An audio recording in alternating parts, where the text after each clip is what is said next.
Jadi pemerintah Jokowi ini semacam antek-anteknya Cina gitu ya Kak ya? Ya mungkin karena dia lugu aja nggak ngerti apa-apa, dia pikir itu bukan kejahatan kali gitu. Tapi dia sekarang sadar nggak? Kelihatannya dia kan ada ambisi untuk menjadi sangat berdinasti juga Iya, gitu. iya. Anaknya pun di itu gitu. Jadi kita ini ketipu oleh kelemahan kita sendiri. Kelemahan kita itu apa? Karena kita nggak menghormati pendiri bangsa itu. Buat aku sistem itu sudah salah. Oke. Sistem itu udah menyakiti kita, membuat kita nih ya, korupsi ini sampai menjamur begini gara-gara itu. Gara-gara pilkada-pilkada yang aneh-aneh. Iya. Ya kan? Sekarang kita hanya kerja, kita terus ngurusin koruptor aja kerjanya. Mana duitnya, mana? Akhirnya stres, kita hanya ngurusin itu doang. Dan itu gara-gara undang-undang politik kita. Sehingga seorang presiden harus tunduk pada dia mandataris. Jadi artinya apapun yang dia kerjakan adalah yang diberi mandat oleh MPR. Sekarang MPR-nya nggak ada. Jadi kalau Jokowi begitu, jangan lu marah-marah kalau lu bikin rusak undang-undangnya. Karena nggak ada kontrolnya. Ya nggak ada kontrol, nggak ada yang memarahi. Ini ya saya bilang setara Nabi pun jadi presidennya Indonesia kalau ini model undang-undang yang mau dipakai, habis kita. Dia pun akan berubah jadi penjahat.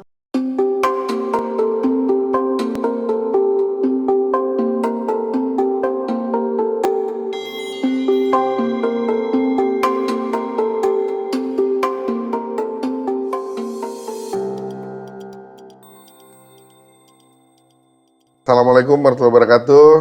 Apa kabar Sobat Forum? Semoga kita semua selalu dalam keadaan sehat dan selalu dalam lindungan Allah Subhanahu wa taala. Amin. Seperti biasa kembali lagi bersama kami dalam program Forum Ngobdar, ngobrol politik bersama Darwin. Tentu saja dengan narasumber-narasumber yang luar biasa. Nah, kalau kemarin-kemarin kita selalu kedatangan tamu dari kaum Adam. Nah, hari ini kami sengaja menghadirkan tamu dari kaum Hawa. Kakak kami satu ini cukup fenomenal dan kontroversial. Kadang muncul dengan gebrakannya, terus tiba-tiba hilang gitu ya. Nah, belakangan ini muncul lagi dengan gerakan menolak pemilu 2024. Siapa lagi? Tentu saja Kak Ratna Sarumpait. Kita langsung aja menyapa. Kak, apa kabar Kak? Alhamdulillah, baik. Ini hilang, terus tiba-tiba muncul gitu ya. Saya lihat seminggu terakhir ini, rame video-video kakak tentang konferensi pers menolak pemilu 2024. Boleh cerita nggak Kak? Ini gimana sih sebenarnya Kak? Sebenarnya yang harus diketahui oleh masyarakat adalah ada persoalan bangsa ini tentang Undang-Undang Dasar. Dari 2002. Dan dari 2002 itu kita udah coba ya, kita coba setelah reformasi ya. Setelah itu kita udah coba sistem pemilu yang dirusak itu. Yang kalau saya katakan dirusak ya bukan kita. Jadi kalau kita kan musyawarah mufakat ya. Jadi musyawarah mufakat itu harusnya perwakilan. Karena kita banyak sekali suku-suku bangsa, jadi walaupun di tempat terpencil di mana atau suku kecil manapun berapapun jumlahnya perwakilannya tuh harus ada. Gitu. Jadi kita tidak bicara keterpilihan. Jadi kalau kayak misalnya di Amerika orang jumlahnya nggak tercapai pun nggak masalah, orang nggak ikut apapun nggak masalah gitu. Jadi karena di mereka itu hitungannya yang dikejar. Ya. Nah kita sekarang menghitung itu juga, tetapi karena kita ada masalah-masalah lain seperti misalnya kebiasaan menyuap gitu kan, rakyat kan sekarang disuap. Ya, jadi itu jadi diperjualbelikan suara itu. Dan sistem ini benar-benar bertolak belakang dengan kita. Saya ingin juga menyampaikan pada semua pihak ya, jangan pernah menyamakan Indonesia dengan negara manapun. Karena kita tuh beda banget. Nggak ada undang-undang dasar atau konstitusi yang model kita. Dan orang akui itu. Kalau kayak kelahiran misalnya, kelahiran ya karena kita bersatunya bangsa-bangsa. Kalau negara-negara barat itu umumnya adalah kayak objek apa ya, dominasi apa ya, akar dari lahirnya kolonialisme dan imperialisme. Jadi memang beda banget sama kita. Jadi aku juga yang aku sayangkan dengan teman-teman yang dulu terlibat di situ, kok tega-teganya, kok nggak lihat, bandingkan pakai pikiran, pakai akal. Masa mau didikte sama asing? Itu kan sebenarnya yang merancang international regime. International regime itu apa? Itu adalah sebuah organisasi konglomerat terkuat di dunia yang visinya sangat kejam. Pokoknya menguasai satu negara-negara berkembang dalam hal ekonomi, keamanan, dan politik. Termasuk kita Indonesia. Ya termasuk kita ini sekarang 20 tahun udah dikerjain. Udah 20 tahun? Iyalah, dari 2002. Okay. Kita itu makanya kita, jadi kita nih sekarang misalnya New Leap ya. Paling kuat nih sekarang New Leap. New Leap ini pokoknya dia maunya itu dia semua dia dapat, atau sederhananya mungkin supaya bisa penonton kita ngelihat ya, cepat lihat analoginya. Kita yang bayar pajak kan, pajak dimasukkan ke APBN, pemerintah menyerahkan ini untuk dibelanjakan oligarki, dan itu nanti katanya akan turun ke kita melalui CSR. Saya cek CSR itu apa sih aturan mainnya apa gitu? Nggak ada aturan main yang baku yang membuat saya bisa percaya bahwa itu sampai ke rakyat. Dan saya juga tanya, kalau kalian tuh pernah nggak sih ngerti nggak CSR? Nggak ada. Jadi ternyata itu perginya kayak ke sekolah-sekolah atau bahkan mungkin ke anak usaha teman-teman apa gitu. Jadi memang ini kita kayak bunuh diri. Secara sadar kita tahu kita sedang dibunuh oleh idenya orang lain. Gitu. Tapi bukannya pelayanan publik yang kita rasakan ini juga buah dari pajak itu Kak? Jalan misalnya, transportasi misalnya. Saya mau mengatakan, walaupun itu ada kita rasakan, tapi fair nggak? Oke. Adil nggak kalau 0,2% doang yang menikmati? Iya. Fair nggak? Rakyat kita berarti bisa jadi 150 juta itu sebenarnya ngap-ngapan. Kayak pinjol-pinjol itu sekarang, kenapa itu gitu? Itu kan karena memang ada keadaan darurat setiap hari di mana orang bisa jadi nggak bisa makan. Jadi butuh pinjaman 100 sampai 200 ribu. Itu loh yang terjadi sekarang. Bisa kebayang nggak rakyat Indonesia itu diapain? Saya kadang-kadang bicara ngobrol dengan orang DPR, mempengaruhi mereka dengan baik-baik. Saya bilang, kalian terlalu sibuk di sini, dimanja, dan kalian nggak lihat. Kalian nggak lihat akibatnya. Kalian nggak turun ke bawah untuk melihat, tapi untuk dilihat. Iya, untuk dilihat. Kalau teman-teman dekat saya ngomong keras juga kayak gitu, ya baik-baik saya bilang, tapi itu tugas saya, menyampaikan sama kalian. Aku mau menyampaikan sama kalian apa yang tidak kalian cari. Padahal kalian harus cari itu. Untuk itulah kalian digaji. Dan itu yang nggak jalan. Jadi kalau kayak hubungannya dengan pemilu tadi,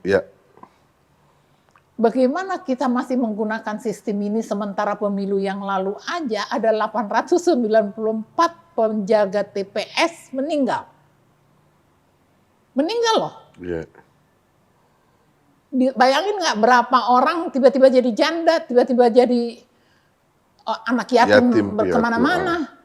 Dan lo mau ulangin itu lagi tanpa ada penjelasan apa-apa tentang itu.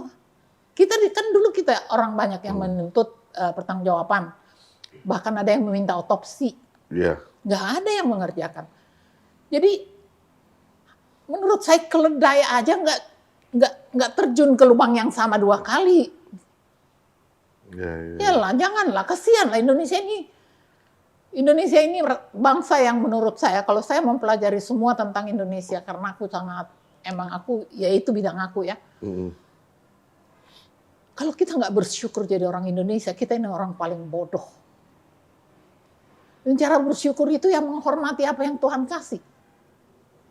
Jangan kita ngerampok ke sana kemari, menguasai di sini, menguasai di sini. Allah kan nggak kasih itu. Allah tuh ngasih itu untuk kita semua. Bahwa aku tidak mau mengatakan bahwa semua kalau presidennya pakai Mercedes, petani juga harus pakai Mercedes. Enggak.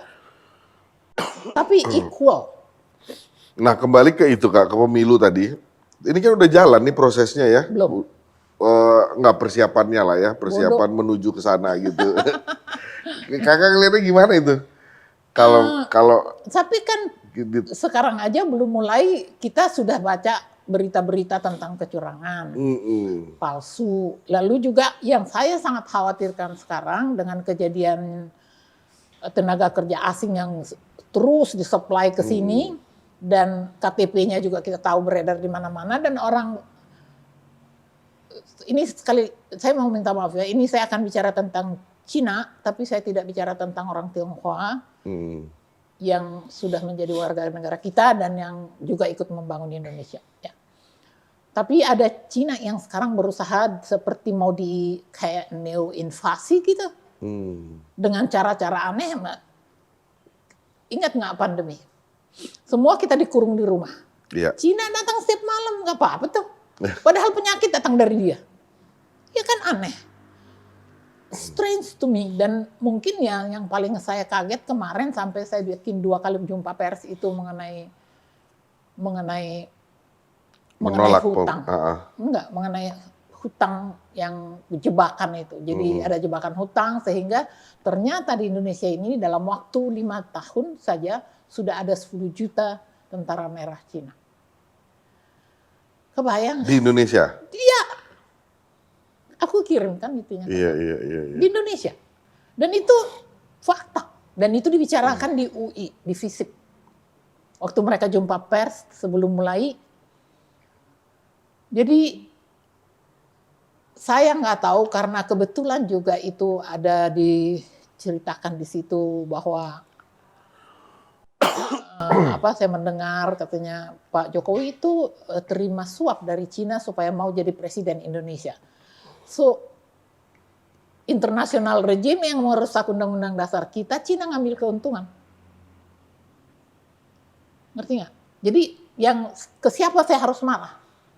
Tapi ini valid nggak sih Kak? Hei, aku nggak mungkin bohong. Enggak lah.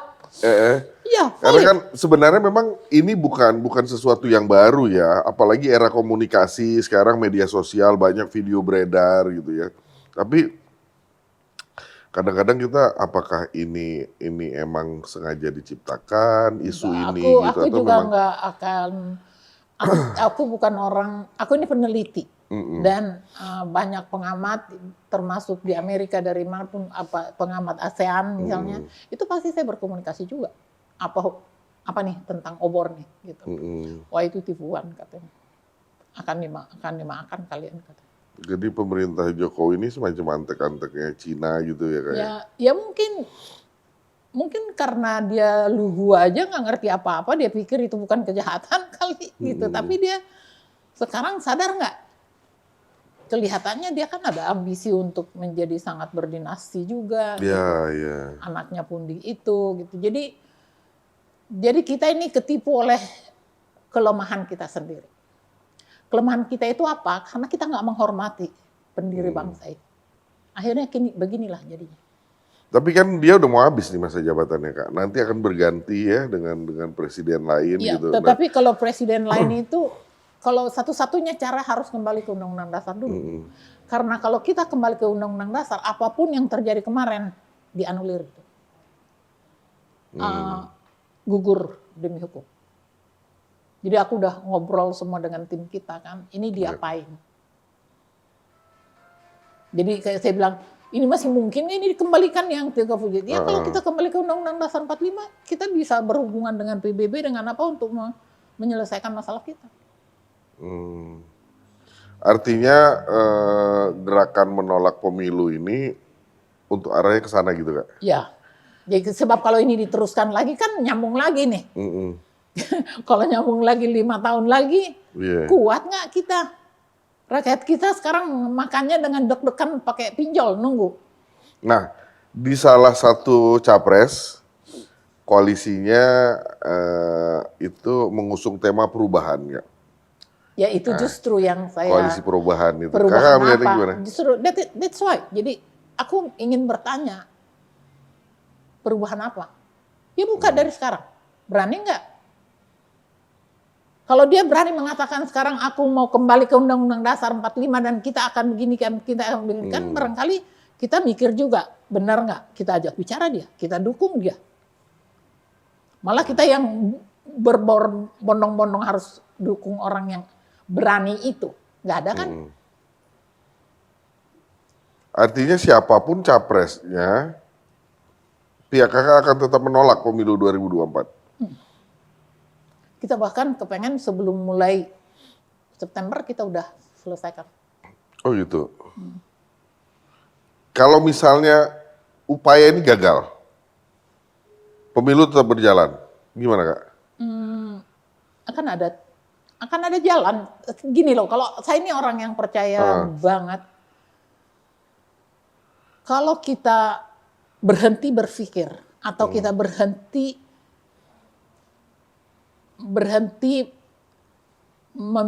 mentaati perintah Allah, katakan yang benar itu benar. Atau kalau ada kemudaratan, stop.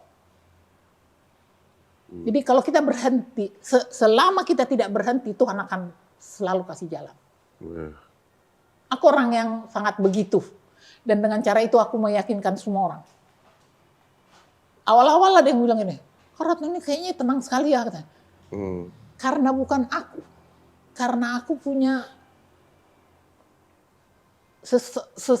yang di sana kekuatan. Kekuatannya itu bukan di diri aku. Kalau kita semua orang beragama, kita percaya pada Allah, kita percayakan pada dia. Tinggal kita menggarap, jangan kita mempercayakan sambil tidur dong. Tapi kan kita kembali ke pemilu tadi sendiri, ini kan udah mulai berjalan tahap-tahapnya ya kak ya. Nah, apa ya? Ini pendek pemikiran saya aja gitu. Agak susah menghentikan proses yang udah berjalan ini gitu. Gimana kakak ngelihatnya dari pihak kakak gimana kak? Ya memang harus people power. People power ya. Memang harus itu. Dan itu harus diambil. Karena kita akan rugi sendiri. Kalau kita menimbang-nimbang nanti ini gue kecodet, ini lu nggak tahu kalau lu terus pala lu hilang gitu.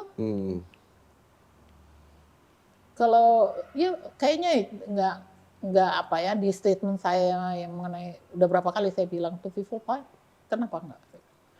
Kepada beberapa ulama juga saya bilang, pada mereka saya bilang sekarang gini aja, 20 tahun ini ada nggak yang melaporkan pada kita dengan kondisi yang seburuk ini berapa banyak orang mati karena kelaparan, karena miskin. Jadi umur itu di tangan Allah. Kalau seseorang berani berjuang memperjuangkan sesuatu, ya dia jihad gitu namanya. Tuhan akan kasih sesuatu sama dia. Jadi jangan kita menakut-nakuti diri kita dengan nanti berdarah-darah. Ya kalau perjuangan ya begitulah, ada harganya. Artinya people power ini kan langkah terakhir ya kayak gitu ya. Kak bisa dijelasin nggak kira-kira tahap-tahapan yang akan kakak dan teman-teman lakukan dalam rangka menolak pemilu ini? Sebenarnya mulai udah berapa kali kan ada pertemuan orang dari. Jadi gini loh, kalau Kak Ratna itu kayak mungkin aku yang mengerjakan yang paling intinya gitu dan sebuah grup gitu. Tapi ada grup-grup sosialisasi kelompok negarawan apa kan udah ketemu dan permintaannya kan tetap sama, kembali ke undang-undang. Jadi ya sekarang tinggal mereka dengar aja. Saya dengar juga tanggal 16 akan turun lagi. Kan ada sidang istimewa. Bukan sidang istimewa, sidang MPR. Di situ kan ada presiden, ada DPR, ada MPR ya kan, semua ada. Jadi kayaknya mau demo lagi. Di tanggal 16 Agustus ini? Ya. Jadi mereka bilang kalau bisa kita all out di situ aja Kak. Dia bilang coba aja, saya bilang. Nah ini kita berandai-andai Kak. Kami juga bukan berada di posisi yang mendukung atau malah menolak gitu ya. Tapi kita berandai-andai. Katakan ini gagal. upaya ini gagal gitu. Apa langkah-langkah berikutnya, Kak? Artinya pemilu tetap berjalan, terpilih presiden gitu ya, terlepas siapapun artinya dari beberapa nama yang ada sekarang gitu ya. Dari pihak Kak Ratna dan teman-teman punya langkah upaya apa lagi berikutnya? Kalau aku ditanya, aku nggak punya plan lagi karena aku udah 75 tahun, aku udah minta sama Allah panjangkan umurku. Jadi saya nggak tahu, tergantung Allah mau kasih tahu sepanjang apa gitu. Karena saya nggak bisa buka semua kan. Gitu. Iya, nggak apa-apa. Pokoknya itu udah harga mati lah. Ya. Pemilu nggak boleh dilanjutkan kecuali kembali ke Undang-Undang Dasar 45. Kan ada juga kan by dekret presiden. Kita nggak mau juga harus dekret rakyat. Gitu. Oh, dekret presiden juga nggak? Nggak, karena dekret presiden bisa berubah lagi. Nanti dia bisa memperpanjang malah jadi berapa tahun gitu. Jadi harus kembali ke Undang-Undang Dasar 1945 itu udah harga mati. Apa sih Kak yang kira-kira menguatkan kembali ke Undang-Undang Dasar 1945 itu akan membuat negara ini lebih baik di luar tadi yang udah Kakak jelasin sebelumnya ya? Banyak sekali. Jadi kayak misalnya pasal 33.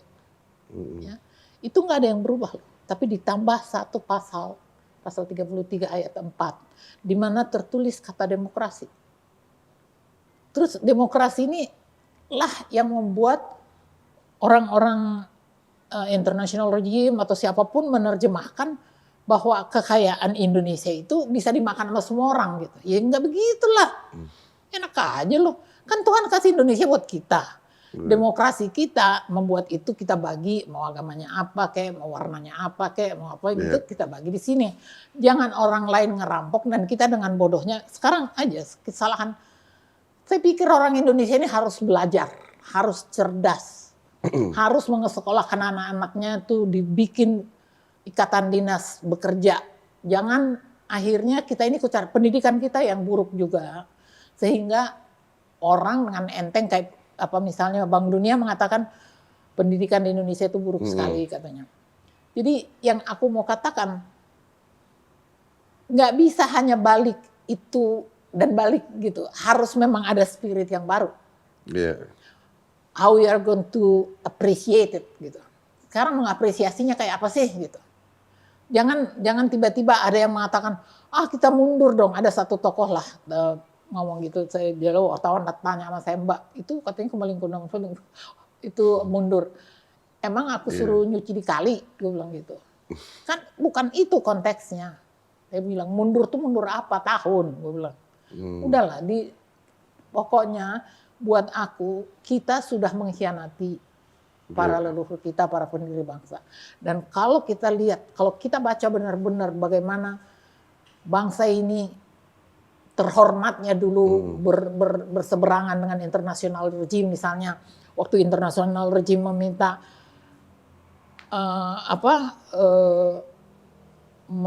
meniadakan kebangsaan sebagai pijakan bernegara, Indonesia bilang kami negara bangsa, langsung begitu kan. Jadi terus waktu mereka minta ada gagasan one world, one identity, one in all, mau bikin satu semua gitu. Kan kita tolak juga. Dan Indonesia itu terus tegas, bagus gitu. Jadi gimana sebenarnya kita ini masih ada yang pintar nggak sih, kok orang tua kita pada pintar gitu. Jadi aku juga kayak teman-teman aktivis yang terlibat tuh kan banyak yang terlibat sebenarnya. Jadi mereka itu juga gua anggap ya aku nggak bisa marah-marah udah terjadi ya. Saya cuman berharap orang tidak mengulangi itu 2 kali. Nah kita kembali ke pemilu lagi nih Kak. Pemilu 2024 ini kan sudah memunculkan 3 nama capres. Nah, 3 nama capres ini tetap nggak akan membawa Indonesia lebih baik. Kalau kita negara itu ya, jadi kayak ibaratnya, kenapa kita pilih Islam?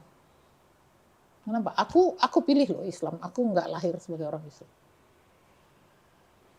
Ya karena saya lihat aturan itu benar untuk jalanin. Jadi sistem yang membuat kita menjadi benar. Gak bisa apa yang udah sekarang ini udah berantakan kita benahi tanpa sebuah sistem yang kita sudah tahu bagus yang kemarin kita buang. Iya. Gitu, dikembalikan. Gitu. Artinya sistemnya dulu dibenarin. Ya, dikembalikan dulu. Kalau misalnya kemarin itu kan ada masa jabatan presiden, ya udah di apa. Tapi jangan dong, yang mereka ada banyak hal-hal yang sensitif ya, dan aku agak malas membicarakan kalau kayak begitu-gituannya. Tetapi memang ada kelicikan-kelicikan di situ, siapakah yang boleh jadi presiden, ada mana. Nah, itu pun ya persoalan juga. Saya nggak tahu ke depan akan masih menjadi persoalan, saya nggak tahu. Tapi kembali dulu aja. Artinya peraturan-peraturan itu dibuat seakan-akan untuk mengakomodir kepentingan. Kepentingan, ya. Yeah.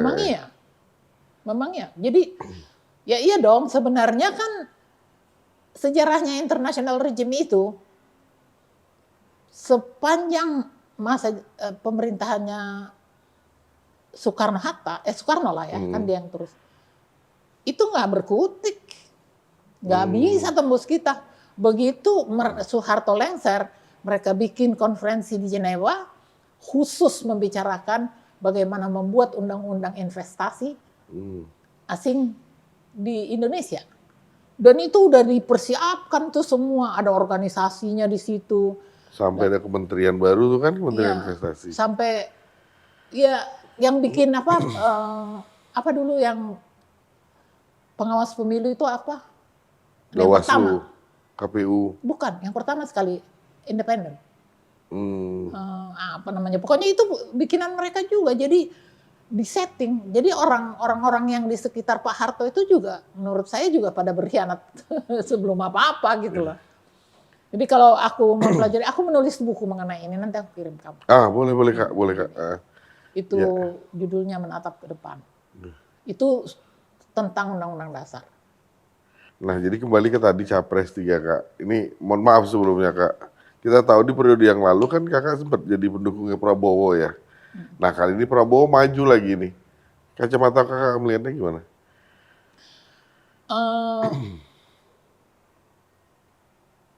Kalau menurut saya sih gini ya. Dulu sebenarnya kenapa aku sampai ngikut ke Prabowo, dan saya tuh nggak pernah berpolitik. Saya mendirikan PAN, tapi saya nggak masuk. Waktu Amin Rais mengatakan kamu mau yang mana, aku apaan yang mana, saya bilang saya ngontrol aja di luar, saya bilang. Nah kemarin itu aku dirayu sama Rahmawati, almarhumah. Dia bilang, Rat, kalau kan cita-citanya kembali ke Undang-Undang Dasar. Pak Prabowo itu mau kembali ke Undang-Undang Dasar loh. Lu ketemulah sama dia. Ini di periode lalu nih ya? Ya, nah terus saya tanya, sudah ada statementnya belum? Ada komitmen nggak? Tertulis nggak? Ya enggak lah, tapi dia berulang kali kok mengatakan kita memang harus kembali ke Undang-Undang Dasar 45. Nggak terjadi kan, dia kalah juga. Dan mungkin ada hal-hal yang kalau buat saya pribadi sangat terganggu ya, kayak ketika dia putuskan ke Jokowi, itu haknya. Tetapi ketika mau menjadi menterinya Jokowi. Ya nggak apa-apa, itu saya juga nggak berhak melarang itu, tetapi setidak-tidaknya say something to umat Islam gitu. Dia kan diangkat oleh ulama gitu. Yang kayak gitu-gitu. Jadi saya ngelihat orang tuh, kita harus melihat orang dari hal-hal kecil. Dia mampu nggak menghormati orang? Kalau dia nggak mampu menghormati orang, bagaimana dengan berbagai orang dengan berbagai persoalan dan berbagai kebutuhan itu kamu bisa atasi? Tapi kan kalau kita lihat petanya hari ini, Prabowo tuh calon kuat karena di belakangnya ada Pak Jokowi, Pak. Kak. Nah, apakah Kakak nggak mau mencoba lagi ke Prabowo biar kembali ke undang-undang karena pernah dijanjikan? Nah, itu too risky ya. Jadi gini loh, artinya aku seperti mencoba-coba lagi. Saya memperjuangkan Undang-Undang Dasar 45. Ini jadi sejarahnya gini ya. Di tahun 98. Reformasi. Sebelum. tokoh sentralnya itu kan aku. Yang mengangkat Mega sama Amin Rais ke permukaan itu kan ada organisasi yang namanya Siaga, itu kakak yang bikin. Itu perkumpulan dari semua aktivis dan LSM. Kitalah yang memunculkan namanya Amin Rais dan Megawati karena pada waktu itu tidak ada yang berani memunculkan nama lain selain Pak Harto. Iya. Nah, tetapi itu kan saya bikin People Summit di Ancol, akhirnya saya ditangkap. Terus saya bikin juga dialog nasional di Jadi baru belakangan aku sadar, jadi rupanya udah bekerja ini internasional regime ini. Jadi saya terus disingkirkan, antek-anteknya di sini, orang-orang liberal di sini menjaga aku betul. Satu kali saya memang dapat undangan harus ke 2 tempat, Tokyo sama Paris. Ini berendeng nih karena Hari Hak Asasi Manusia dan dua-duanya kasih penghargaan. Oh ya. Kalau di Paris itu saya malah diminta kasih keynote gitu. Jadi saya tuh merasa kayak ditipu. Jadi setiap kali ada sidang, kan itu sekali setahun, bulan Agustus. Ada aja program dikasih sama saya dan saya dengan naifnya nggak tahu apa-apa loh. Jadi aku tuh kayak mau nebus utang nih. How could I be so naif gitu? Dan itu aku sangat sesalkan dan kayaknya ya nggak ada yang bisa gue jambak atau apain sekarang ya, kecuali aku berjuang untuk, karena saya lihat juga dampaknya buruk. Ya terus jadi tetapi kalau kayak kembali ke Pak Prabowo ya, aku nggak begitu tertarik membicarakan apakah si ini, apakah si ini, apa sih. Buat aku sistem itu sudah salah. Oke. Sistem itu udah menyakiti kita, membuat kita nih ya, korupsi ini sampai menjamur begini gara-gara itu. Gara-gara pilkada-pilkada yang aneh-aneh. Ya kan? Sekarang kita hanya kerja, kita terus ngurusin koruptor aja kerjanya. Mana duitnya, mana? Akhirnya stres, kita hanya ngurusin itu doang. Dan itu gara-gara undang-undang politik kita. Itu ya. Nah, jadi kalau kita juga menyalahkan Pak Jokowi sekarang, juga undang-undang politiknya. Karena MPR-nya udah nggak ada. Udah tidak lembaga tertinggi negara. Dulu kan lembaga tertinggi negara. Sehingga seorang presiden harus tunduk pada, dia mandataris. Jadi artinya apapun yang dia kerjakan adalah yang diberi mandat oleh MPR. Sekarang MPR-nya nggak ada. Jadi kalau Jokowi begitu, jangan lu marah-marah kalau lu bikin rusak undang-undangnya. Karena nggak ada kontrolnya. Ya nggak ada kontrol, nggak ada yang memarahi. Jadi sebenarnya itu yang menurut saya sangat riskan gitu. Itu mau kita dibilang liberal atau apa nggak jelas gitu urusan itu. Jadi itu yang membuat semua orang bisa jadi maling dan sesama maling boleh saling tersenyum gitu. Artinya kalau kita kembali ke Pak Prabowo, karena Pak Prabowo hari ini itu dengan yang lalu beda, gitu bukan? Oh, nggak tahu saya nggak tahu. Aku sih nggak mau jadi pengamat hal-hal yang kayak gitu, apalagi dalam konteks ini. Sebaik apapun, ini ya saya bilang setara Nabi pun jadi presidennya Indonesia. Kalau ini model undang-undang yang mau dipakai, habis kita. Dia pun akan berubah jadi penjahat. Iya. Kak, ini ada kopi nih. Sebelum jadi agar kopinya, kita minum kopi dulu, Kak. Okay. Bismillah. Ini kopi khusus ceritanya. Iya, ini kopi ini dari Bandung apa yang kuningan itu, Kak? Yang rame itu. Aku ada orang sampai suruh di ke Bandung, tolong ya beli ya, gue mau. Tapi suka nggak kopi, Kak? Ya, enak. Nah, kita balik lagi nih, Kak. Ya, itu kita dialog ini santai. Kakak udah mulai terlihat tegang tadi itu. Kak, ini obrolan ini mulai masuk ke pertanyaan-pertanyaan terakhir. Pertanyaan terakhir ini yang agak-agak agak-agak pertanyaan iseng nih, Kak, pertanyaan nakal. Kemarin saya sempat diskusi dengan beberapa teman-teman ketika ngelihat video kakak konferensi pers gitu ya, tiba-tiba muncul dengan statement menolak apa namanya pemilu 2024 gitu. Tiba-tiba ada teman-teman, wah ini kontra intelijen lah, ini segala macam. Gimana kakak melihat ya? Ya, sekarang kan istilahnya itu yang paling gampang kan berdalih kontra intelligence gitu. Kayak apa sih apa Panji Gumilang Panji juga ya gitu ya ya juga Al kontra Zaitun ya, intelijen. tiba-tiba Enggak, muncul gitu. ya kalau saya kan nggak tiba-tiba juga kalau soal undang-undang dasar dari dulu udah kerjain. Kalau saya dulu waktu 2018 saja ke Sumatera Selatan berapa kabupaten tuh saya ditolak di semua, kayak didesain gitu. Iya. Bajunya pada rapi-rapi, kayak masyarakat adatnya nolak gitu. Menolak seorang Ratna kesian kalau. Jadi sebenarnya kakak selama ini kemana? Tiba-tiba muncul gitu dengan gerakan ini gitu kan? Enggak juga. Jadi gini loh, gerakan ini bukan, memang mungkin baru, kemarin kan bulan September saya bikin Kongres Perempuan se-Indonesia. Dan itu juga dengan satu permintaan. Jadi kayak aku ingin suara perempuan itu satu, menolak Undang-Undang Dasar Amandemen. Ya itu juga, itu sudah dari situ. Jadi sekarang nih agak naik nih. Agak mulai naik.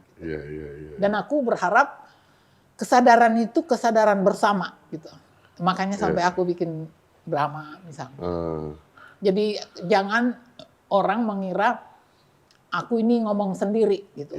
Aku harus jelaskan bahwa apa yang terjadi itu akibatnya kayak gini. Orang kan nggak semua, apalagi orang Indonesia malas baca. Jadi aku merasa perlu explain something to people. Tadi saya sempat dengar mau ada drama kak, itu kaitannya dengan ini kondisi sekarang. Ya, tapi aku tidak akan membawa personal apa gitu. Tapi lebih ke sistemnya. Oh, artinya. Jadi bagaimana misalnya ada anak tiba-tiba nangis, dia bilang bapaknya diumumkan koruptor gitu. Jadi aku ngomong kepada penonton, nah ini. Artinya drama kritikan sosial lah ini terhadap kondisi Republik hari ini gitu ya? Bukan, terhadap amandemen kita. Oh, terhadap amandemen. Kapan tuh kak? 23. 23 Agustus ini. Jadi itu nanti streaming ya, dan kita nggak jual tiket. Oh, oke. Menarik. Kak terakhir ada apa namanya? Apa lagi, nakal lagi. Nggak nakal lagi kak, nggak berani saya. Statement kakak terakhir sebelum kita closing kira-kira terkait ini apa? Ya, oke. Aku Undang-Undang sih Dasar ingin 45. mengatakan semua kita warga Indonesia ini punya hak memilih jalan yang mereka kira ingin mereka tempuh dan mereka kira itu baik. Tapi aku tetap berharap supaya semua pihak juga ya, terutama mereka yang nyapres juga membutuhkan waktu untuk merenung dan untuk ya tirakat gitu atau apalah gitu ya. Supaya sebab aku nggak mau lagi kita chaos gitu. Ya jadi salah satu kemarin itu akibatnya juga kan kayak gitu-gitu gitu. Niat saya itu inti dari kembali ke Undang-Undang Dasar 45 itu justru aku melindungi kita dari perpecahan. Kalau kita meneruskan ini, kita terus dibelah ya. Jadi seolah-olah ini persoalan Islam, Muslim Islam gitu. Padahal nggak ada urusannya. Islam semua juga, mayoritas juga Islam. Jadi ya kan nggak ada logikanya itu. Tapi dibuat seperti itu, dan itu saya harap betul tidak terjadi lagi. Jadi walau ya ke Allah yang melihat nanti, dan kita tinggal menunggu apa hasil perjuangan kita. Apapun yang terjadi, aku nggak mau terjadi perpecahan. Ya, amin. Semoga kak. Karena terima kasih banyak udah hadir di tengah-tengah kami dalam program Forum Ngobdar. Semoga kakak selalu dalam keadaan sehat di tengah kesibukan yang padat gitu ya. Sukses juga buat dramanya nanti yang kami dengar akan dilangsungkan di Taman Ismail Marzuki dalam waktu dekat ini. Pokoknya sukses terus kak, sehat terus ya kak. Oke. Sobat Forum dimanapun Anda berada, mungkin tadi udah menyaksikan dan mendengar secara langsung sebenarnya apa yang menjadi alasan Kak Ratna Sarumpait dan teman-teman itu menolak pemilu 2024. Artinya tidak hanya menolak pemilu 2024, tapi juga ingin mengembalikan sistem negara ini kepada Undang-Undang Dasar 1945. Nah, buat Sobat Forum yang menyaksikan tayangan kami ini, silakan tinggalkan komentar gitu ya. Kalau ada masukan atau ada kritikan terhadap kami akan coba memfollow up-nya. Itu dulu, sampai ketemu lagi di episode yang akan datang, tentu saja dengan narasumber-narasumber keren dan kompeten lainnya. Terima kasih, assalamualaikum warahmatullahi wabarakatuh.